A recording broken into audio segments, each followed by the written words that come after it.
इसके अलावा बहन को परमात्मा ने यह भी बताया था कि सात संगत से जुड़े हुए भगत भाई बहनों ने जगत वालों की कोई भी चीज का यूज नहीं करना, किसी भी प्रकार की जगत वालों की कोई भी चीज का उन्होंने यूज नहीं करना है।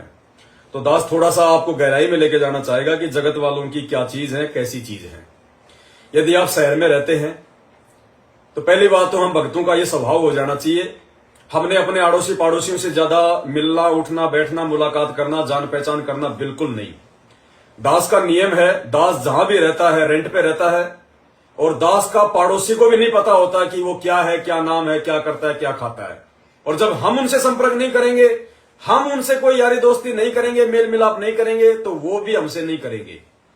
तो दास का तो हमेशा नियम रहा भैया, हमने सामने मकान है ना, वो अपने तक सीमित, हम अपने तक सीमित। एक एक साल दास रह लेता है लेकिन उसका नाम तक नहीं पता होता कि अगले का नाम क्या, राम रमी भी नहीं होती।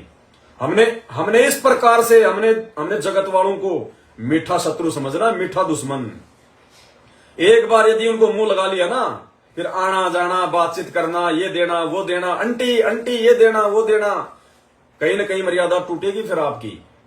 तो परमात्मा कहते हैं जगत वालों से तो बिल्कुल ऐसे रहो जैसे बल्कि मर चुके हो। तो यदि आप शहर में रहते हैं इस प्रकार से, तो पहली बात तो मैंने आड़ोसी पड़ोसी से फालतू की यारी दोस्ती नहीं, आना जाना नहीं, ठीक है, राम रमी तक सीमित रहो। बाकी उनके घर में जाना, उनको अपने घर में बुलाना बिल्कुल भगत के लिए बिल्कुल वर्जित है, बिल्कुल वर्जित। वो दुश्मन के बराबर है, आपके ध्यान रख लेना।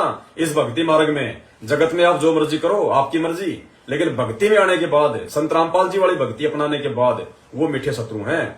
तो हमने अपने आड़ोसी पड़ोसियों से भोजन बनाने के लिए, भोग बनाने के लिए कोई भी बर्तन उधार नहीं लेना है, चाहे भोग ही ना लगाओ आप, लेकिन उनसे कोई कढ़ाई वगैरह, कोई प्रेशर कुकर वगैरह बिल्कुल नहीं लेना जगत वालों से।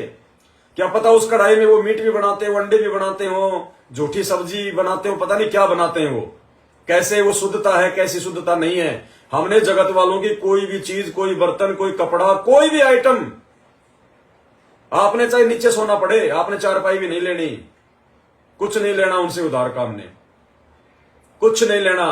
कोई चीज चाहिए अपनी मार्केट से ले आओ, अपनी खरीद के लेके आओ। कोई मिर्च मसाला बिल्कुल नहीं लेना उनसे। घर में आटा नहीं है कि भाई मेरा पति 2 घंटे बाद आएगा, आटा लाने गया है, बहन जी आप मुझे 1 किलो आटा दे दो, ये गलती मत कर देना। जगत वालों की रसोई का आटा, नमक, मिर्ची, जो कोई भी मसाला वसाला, कोई भी आइटम, चम्मच भी नहीं लेनी आपने कि भैया चम्मच देना, मैं आपको साफ करके दे दूंगी, नहीं। कोई आइटम यूज नहीं लेना आपने, ना अपने खाने के लिए, और परमात्मा को भोग लगाने के प्रयोग में तो लेना ही नहीं कोई चीज आपने, आवश्यकता नहीं पड़नी चाहिए हमारे को। गांव में यदि आप रहते हैं तो गांव में अक्सर क्या होता है, जैसे किसी ने कोई सब्जी उगा रखी है, वो लेके आ गई आपके घर पे, ये ले सब्जी ले ले, या आप चले गए, अरे भैया थोड़ी सब्जी देना, थोड़ा सा गजरा तोड़ देना, थोड़ा सा ये साग देना, ये बथुआ देना। अब ये आदतें छोड़ दो। गांव हो चाहे शहर हो, चाहे कोई भी जगह हो, नियम नियम ही है। गांव में आपने किसी से भी उधार सब्जी नहीं लेनी है। सब्जी लेनी है तो उसका पैसा दो, बदले में चाहे गेहूं दो, चाहे बाजरा दो, कुछ भी दो, जैसे हम लोग मोल लेके आते हैं, चाहे उसको पैसा दो। आपने अपने अड़ोसी से, अपने पड़ोसी से, जिनके खेत बराबर में है, आपने किसी से उधार में कोई चीज नहीं लेनी है। दूसरी चीज, अपनी मर्जी से आपने किसी के खेत में कोई फसल नहीं तोड़नी है। अपनी मर्जी से आपने किसी के खेत में जाके कोई भी चीज नहीं लेके आनी है।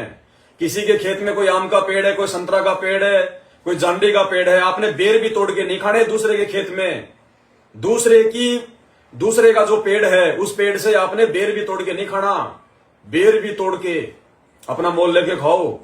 आम लग रहे हैं, अरे ले जा भाई बच्चों के लिए आम ले जा, नहीं, वो बाहर चढ़ेगा, वो कर्ज चढ़ेगा, बिल्कुल नहीं लेना हमने। साग सब्जी चाहे अड़ोसी पड़ोसी चाहे कितनी मिन्नत करें, अरे ले जाओ भाई साहब, हमारे खेत में तो बहुत उग रही है यार, इसको जानवर भी तो खाएंगे, ले जाओ सब्जी बना लो। नहीं भाई साहब हाथ जोड़ लो, नहीं भैया बिल्कुल नहीं ले जाएंगे। अगर दे रहे हो तो फिर जो बल्कि पैसे ले लो, चाहे 2 रुपए, चाहे 20 रुपए की चीज के वो 2 रुपए क्यों ना लें, लेकिन 2 रुपए दे के लो, उसके बाद भार नहीं रहेगा।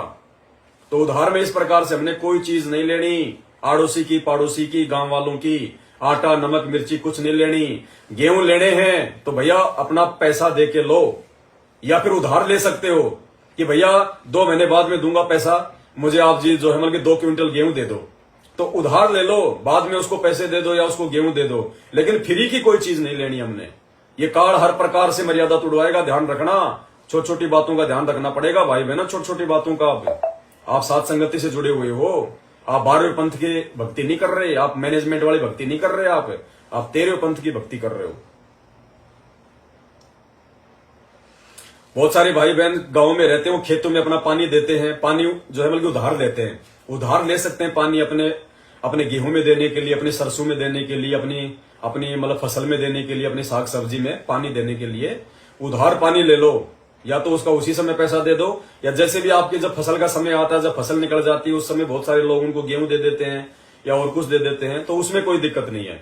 लेकिन फ्री में पानी भी नहीं लेना हमने अपनी फसल के लिए। कोई ये कह रहे ले ले यार मेरे कुएं में बहुत पानी है, नहीं भाई, ले चाहे 2 रुपए लेकिन ले।